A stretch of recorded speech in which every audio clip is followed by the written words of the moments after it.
As flooding becomes more and more common across the area, the MTA now unveiling a multi-billion-dollar plan to fight back against the consequence of climate change. The hope here is that it can prevent scenes like this one.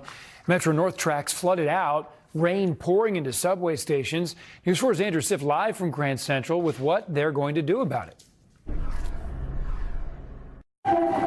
With more than 700 commuter trains per day passing through the Mott Haven Junction in the Bronx, there's a reason transit officials are extra worried about weather. A flood here shuts us down. It's happened 13 times since 2016, most recently in September. This warning light triggered a code yellow. What's code yellow? Code yellow is it's no longer safe to run trains through the territory. 6 months later, a new $6 billion commitment to storm resiliency. How are we going to get all this done?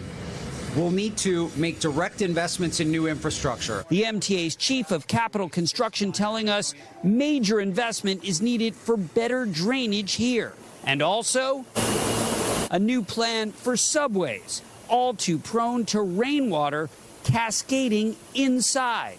The MTA says 200 stations flooded in the last 4 storms, 88 stations last year alone, and 22 need major upgrades. And in every storm that happens, that's the one thing people want to do. They want to go home. How can they get home if their means of getting home is disrupted, delayed, flooded?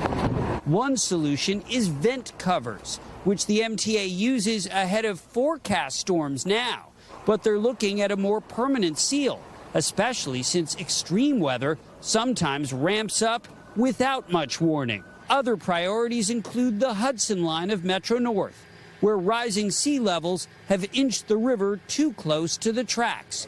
The MTA planning to build berms or barriers. Add it all up, and there's that price tag, $6 billion over the next 10 years. We need a transit system that's not underwater.